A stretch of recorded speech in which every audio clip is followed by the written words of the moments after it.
बात कर रहे थे हम लोग प्रीपोजिशन की।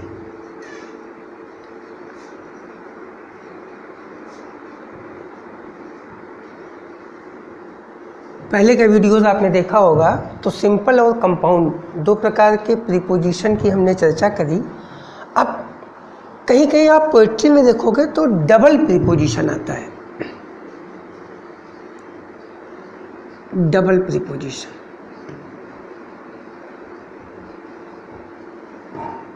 हाँ, एक बात आप लोगों से और बता दूं कि जब कभी भी आप मेरी वीडियो देखो तो एयरफोन लगा लो कान में आप, और अपने सेल फ़ोन को आप फुल स्क्रीन पर रखोगे। अगर आप ऐसा करते हैं तो मुझे लगता है कि जितना आपके समझ में आता है उसका परसेंटेज थोड़ा सा बढ़ जाएगा। इसलिए इस बात का ध्यान रखें कि जब कभी भी आप मेरी वीडियोस देखें तो एयरफोन लगा लें और अपने सेल को फुल स्क्रीन पर रखें। कॉपी कलम साथ में लेकर बैठेंगे और जो पॉइंट आपको इम्पॉर्टेंट लगता चलेगा उसको अगर आप नोट करते चलेंगे तो चीज़ें आपके लिए और अच्छी हो जाएंगी और आसान हो जाएंगी। हाँ, अब बात करते हैं हम डबल प्रीपोजिशन की। अब आपने कभी वर्ड सुना होगा, कभी एक पोएम छोटे बच्चों को तैयार कराई जाती है, हम सभी ने सुनी होगी, ट्विंकल ट्विंकल लिटिल स्टार। तो उसकी पोएम जेन टेलर ने लिखा है, twinkle twinkle little star how I wonder what you are. अब उसकी तीसरी लाइन पर जरा ध्यान देंगे आप, up above the world so high.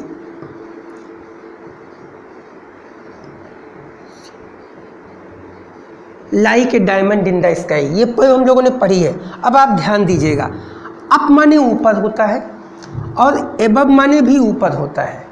अब प्रीपोजिशन की अगर हम बात करें तो एबव का मतलब होता है ऊपर, किंतु हम उसे छू सकें। जैसे सपोज करो आप, ये मार्कर है और ये मेरी हथेली के ऊपर है। पर शब्द में एक वस्तु, एक ऑब्जेक्ट दूसरे ऑब्जेक्ट को टच करता है। ऊपर की दो कंडीशन है, एक कंडीशन ये है कि ये टच ना करे, लेकिन इसको हम टच कर सकते हैं। जैसे जो मार्कर है वो हथेली के ऊपर है, ध्यान से स्थिति देखना, प्रीपोजिशन में स्थिति ही महत्वपूर्ण है। तो अगर मार्कर हथेली के ऊपर है तो हम इसको टच कर सकते हैं, इट्स एबव। अब अगर आसमान है वो हमारे सर के ऊपर है, हम उसको टच नहीं कर सकते, तो दैट इज़ ओवर। क्लियर? अब आप ध्यान से देखो, जो तारे हैं वो पोएट ने कहा कि हमारे सर के ऊपर है। अब ऊपर के लिए जो पर्टिकुलर टर्म इस्तेमाल होना चाहिए वो टर्म इस्तेमाल होना चाहिए over. Twinkle twinkle little star how I wonder what you are over the world so high. लेकिन जब पोएट ने ओवर शब्द का इस्तेमाल करा तो क्या हुआ कि जैसे आपने अगर पढ़ा होगा चौपाई में 4 चरण होते हैं, प्रत्येक चरण में 16-16 मात्राएं होती हैं, दोहा सोरठा। उसी प्रकार से अंग्रेजी के ग्रामर का 5वां पार्ट प्रोसोडी होता है। प्रोसोडी बोलते हैं छंद शास्त्र को, और छंद शास्त्र में हम मात्राओं के अध्ययन की बात करते हैं। अब जब पोएम को लिखा गया तो ओवर लिखने पर जो मात्रा थी वो नहीं पूरी हुई। अब बोल कर देखो, twinkle twinkle little star how I wonder what you are over the world so high, मात्रा की गड़बड़ी हो गई। तब पोएट ने अगर केवल एबव का प्रयोग करता तो ये ग्रामेटिकल मिस्टेक हो जाती। ओवर का प्रयोग करते तो क्या होता, तो ऐसी स्थिति में मात्रा गड़बड़ हो जाती। तब पोएट ने प्रेजेंस ऑफ माइंड से काम लिया, उसने वर्ड इस्तेमाल किया अप एबव। अब आप ध्यान से देखो, अप प्लस एबव। अप माने ऊपर, एबव मतलब ऊपर, ऊपर प्लस ऊपर बराबर बहुत ऊपर, यानी अप प्लस एबव इन दोनों ने मिलकर ओवर का काम किया। कहीं कहीं आपको डबल प्रीपोजिशन मिलेगा, लेकिन ये ज़्यादातर आपको पोएट्री में मिलेगा। अब बढ़ते हैं हम प्रीपोजिशन की तरफ। पढ़ा था प्रीपोजिशन, लेकिन शायद ही हमने इस पर कभी विचार किया हो कि अप और एबव दोनों का प्रयोग एक साथ क्यों है। नाउ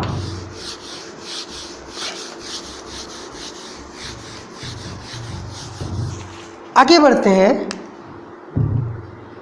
इनटू का प्रयोग। द यूज ऑफ इनटू, मैंने आपको बोला था कंपाउंड प्रीपोजिशन। इन एक प्रीपोजिशन होता है, टू एक प्रीपोजिशन होता है, दोनों को मिलाकर इनटू एक प्रीपोजिशन है। अब ध्यान से देखिएगा, प्रीपोजिशन की कोई पार्टिकुलर ट्रिक नहीं है कि मैं आपसे बोलूं कि 15 मिनट में आपने वीडियो देख लिया और आपको ये ट्रिक हो जाएगी और फिर नहीं भूलोगे ना, ऐसा नहीं है। तो हम सफलता का कोई शॉर्टकट नहीं होता। अच्छा तरीका ये है कि हम चीज़ों को गंभीरतापूर्वक समझें, उसकी थारो अंडरस्टैंडिंग हमारे पास, और आप अपने साथ कॉपी और पेन लेकर बैठिए और जो बिंदु आपको इम्पॉर्टेंट लगते हैं, जो पॉइंट आपको लगते हैं, उनको आप राइट डाउन करते जाओ। देखो, इनटू का पहला प्रयोग करते हैं हम जब एक भाषा का दूसरी भाषा में अनुवाद होता है। एक भाषा का दूसरी भाषा में अनुवाद।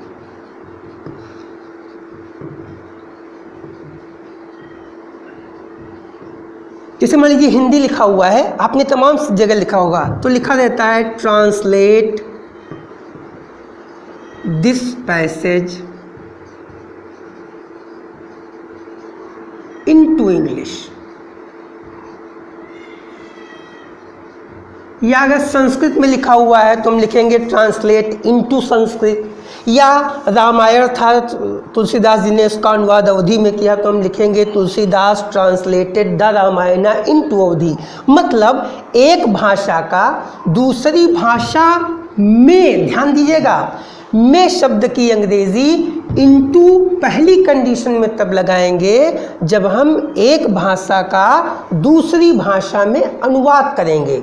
Means while we translate one language into other language we use preposition into for the word may। Clear?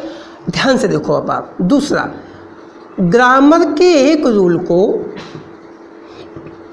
Grammar के एक नियम को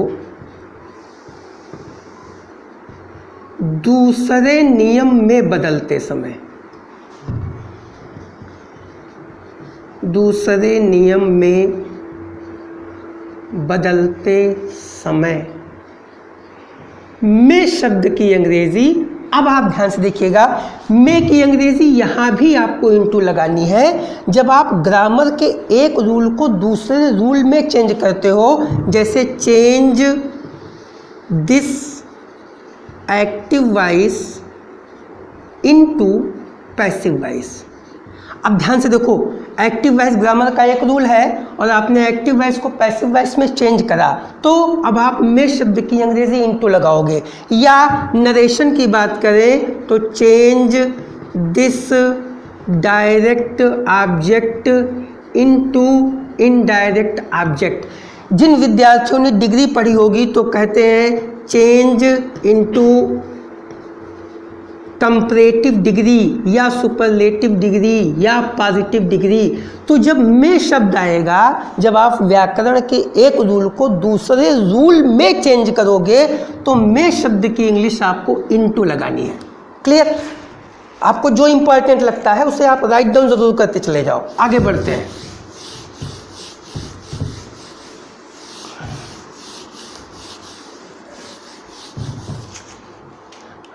तीसरा, जब हम एक वस्तु को कई टुकड़ों में काटते हैं, टुकड़ों मतलब पार्ट्स में बांटें, तो में ही शब्द की अंग्रेजी अब आपको इनटू लगानी है। एक वस्तु है और एक वस्तु को आपने कई पार्ट में बांटा। जैसे मान लीजिए मेरे हाथ में मार्कर है, मैंने कहा इस मार्कर को 5 टुकड़ों में काट दो। तो एक चीज़ थी, एक वस्तु है और एक वस्तु को हमने कई टुकड़ों में काटा। तो कई टुकड़ों में जब एक वस्तु को हम कई भागों में बांटते हैं, में, तो में शब्द की इंग्लिश इनटू लगती है। जैसे हमने लिखा cut this stick into 5 pieces. अब ध्यान देखिएगा, इस छड़ी को 5 टुकड़ों में काट दो। अब यहाँ में शब्द आया, में शब्द की अंग्रेजी आपने इनटू लगाई। में शब्द की इंग्लिश, ध्यान दीजिएगा, एक वस्तु है और एक वस्तु को हम अगर कई भागों में बांट रहे हैं तो वहाँ पर में शब्द की इंग्लिश इनटू लगाते हैं। आगे बढ़ते हैं।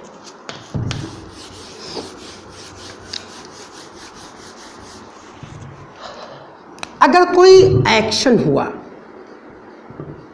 और उस एक्शन में अगर मूवमेंट पाया गया, अगर गति पाई गई, ध्यान समझिएगा, अगर कोई एक्शन हुआ, अगर कोई कार्य किया गया और कार्य में अगर गति पाई गई तो वहाँ पर में शब्द की अंग्रेजी इनटू लगाएंगे। जैसे हमने कहा वह नदी में कूदी, आप ध्यान दीजिएगा हर जगह में शब्द का प्रयोग हो रहा है। इस छड़ी को 5 टुकड़ों में, हमने में ही शब्द की बात की है। में शब्द की अंग्रेजी इनटू कब कब लगती है उस पर हम चर्चा कर रहे हैं। अब आप ध्यान दो, कूदी एक्शन हुआ, कूदने का काम, कूदने का हुआ और में शब्द आया। अब अगर वाक्य में कोई कार्य किया जाए और उस कार्य में जैसे कूदा तो कूदने में गति पाई गई, तो जब गति पाई गई तब ऐसी स्थिति में हम में शब्द की इंग्लिश इनटू लगाएंगे, सेंटेंस लिखेंगे she JUMPD jumped into the river. यदि कार्य किया जाए और कार्य में गति पाई जाए तो में शब्द की अंग्रेजी इनटू। अगला पॉइंट, बाहर से अंदर आने के लिए, बाहर से अंदर आने के लिए में शब्द की अंग्रेजी अब फिर इनटू आ जाएगी। अब बाहर से अंदर आना, जिसे ध्यान देखिए, वह कमरे में आया, इसका मतलब ये हुआ कि वो था कमरे के बाहर और कमरे में आया, इसका मतलब बाहर से अंदर आने की बात की गई। तो हम ट्रांसलेशन लिखेंगे ही केम इनटू द रूम। अच्छा, अब आपको एक चीज़ और बताएं, या उसने कमरे में आया की जगह एक वर्ड हम लिख सकते हैं प्रवेश किया। और हम जानते हैं प्रवेश करना की अंग्रेजी इंटर होती है, स्पेलिंग ENTER। अच्छा, एक टर्म इंग्लिश का और होता है INTER, इंटर। इस इंटर शब्द का पार्टिकुलर अर्थ होता है दफन कर देना, बरी जिसको बोलते हो, और ENTER इंटर का मतलब होता है प्रवेश करना। अब ध्यान से देखना आप, उसने, यहाँ सेंटेंस लिखें कि उसने कमरे में प्रवेश किया, उसने कमरे में प्रवेश किया।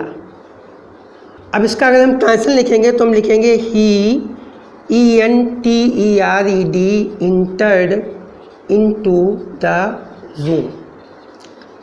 अब इससे रिलेटेड एक छोटा सा एक्सेप्शन है।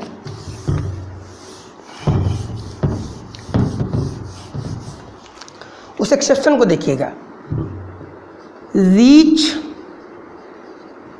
इंटर, ओबे और पास, ये 4 ऐसी वर्ब है जिसके साथ हम किसी भी प्रीपोजिशन का प्रयोग नहीं करते। आई रिपीट, रीच मीन्स पहुंचना, इंटर प्रवेश करना, ओबे आज्ञा का पालन करना, पास उत्तीर्ण होना। इन 4 वर्ब के साथ हम किसी भी प्रीपोजिशन का प्रयोग नहीं करते। अब क्वेश्चन आता है, ही इंटर्ड इनटू द रूम, उसने कमरे में प्रवेश किया। अब ध्यान से देखना आप, ही ENTERED इंटर्ड द रूम, उसने कमरे में प्रवेश किया। अब प्रवेश किया इसका मतलब बाहर से अंदर की ओर आया। अब ये थोड़ा सा ध्यान समझने वाली बात है, बाहर से अंदर आने के लिए में शब्द की अंग्रेजी इनटू लगाते हैं। दूसरा रूल है, इंटर के साथ प्रीपोजिशन का प्रयोग नहीं करते। द क्वेश्चन इज दिस, दोनों में सही क्या है? अब मैं आपको बताऊं, ये दोनों ही 100% सही है। चूंकि इंटर के साथ हम प्रीपोजिशन का प्रयोग नहीं करते, ये रूल है, लेकिन प्रवेश करना का मतलब होता है बाहर से अंदर की ओर आना। इसका मतलब ये हुआ, अगर हम इनटू का प्रयोग कर रहे हैं इंटर के पश्चात तो भी वो वाक्य सही होगा, और अगर नहीं करते हैं तो भी वो वाक्य सही होगा। मतलब इंटर के साथ इनटू का प्रयोग करना भी उचित है और न करना भी उचित है। आगे बढ़ते हैं।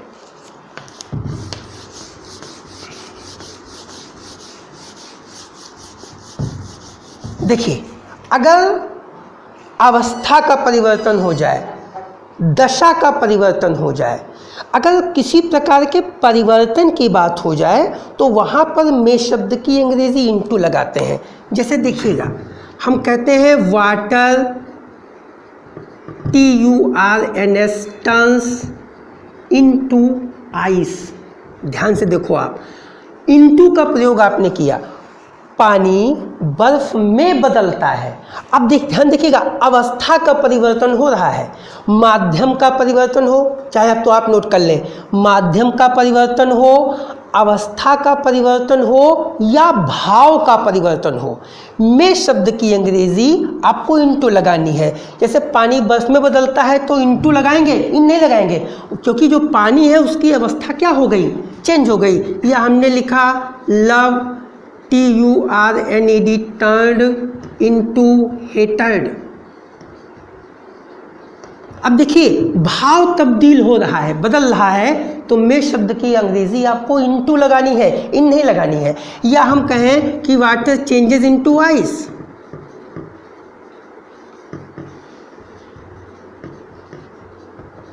अब आप ध्यान से देखो, कभी भी आप अगर माध्यम का परिवर्तन करते हो, अगर आप परिवर्तन करते हो अवस्था का, तो ऐसी स्थिति में आप प्रीपोजिशन इनटू लगाएंगे में शब्द के लिए।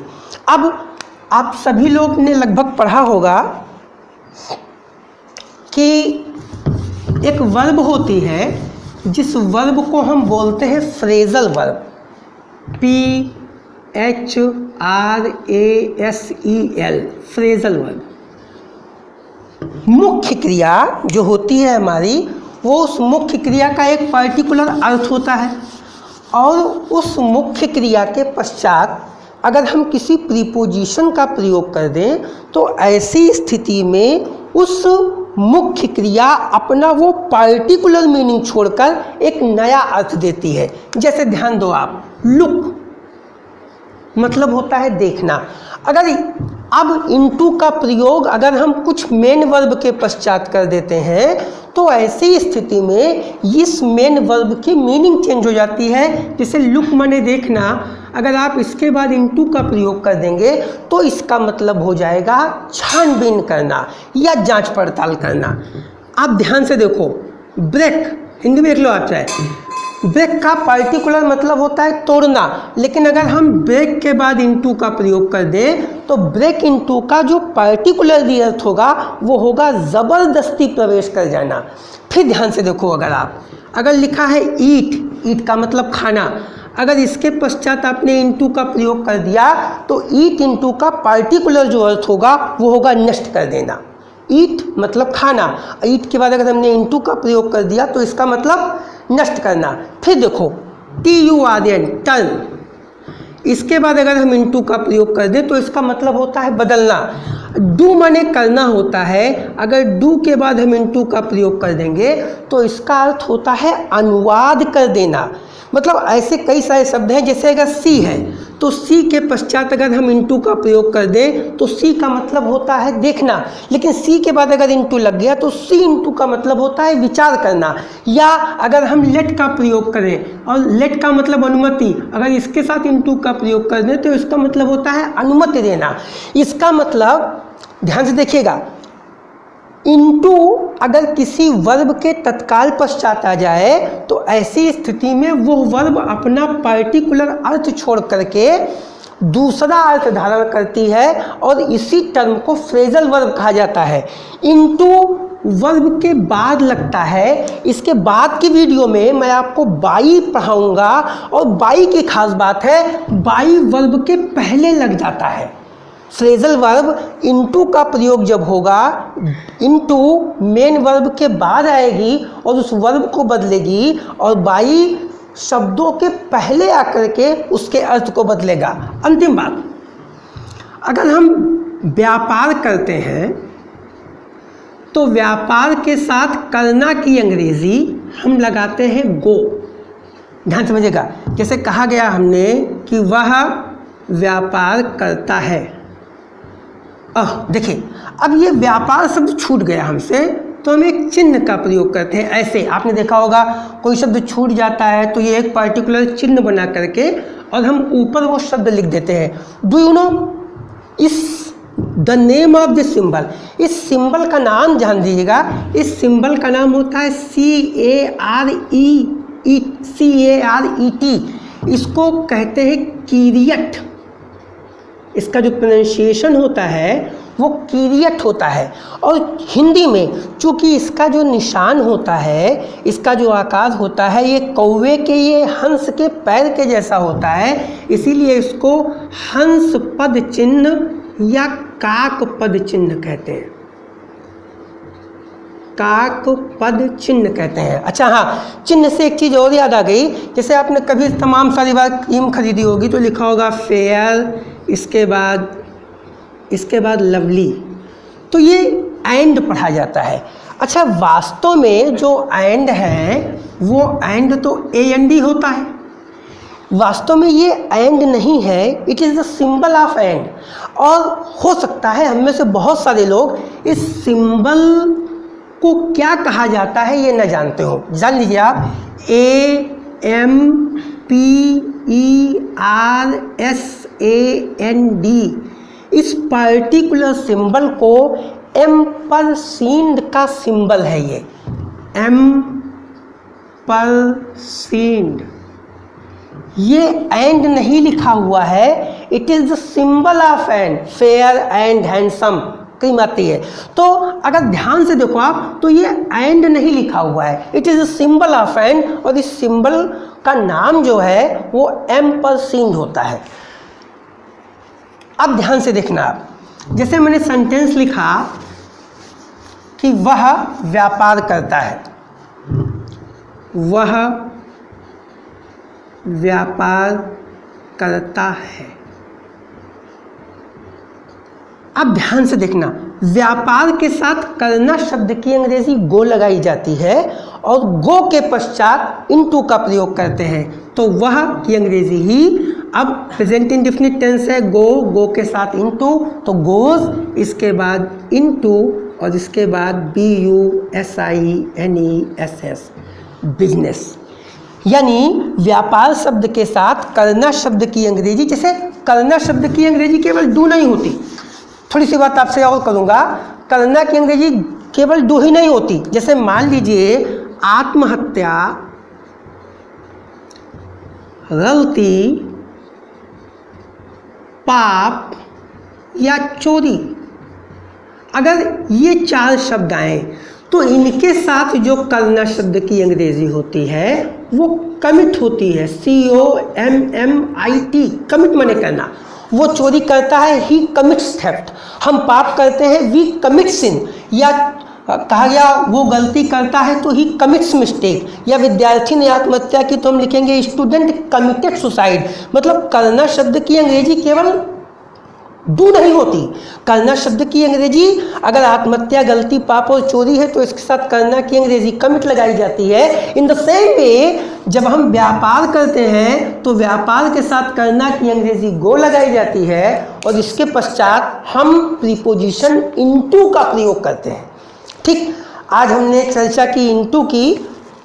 धीरे धीरे हम चीज़ों को सीखेंगे, थोड़ा सा समय लेंगे, लेकिन कॉन्सेप्ट क्लियर है हमारा, हमें अच्छी तरह से समझ में आए, ये बहुत महत्वपूर्ण बात होता है।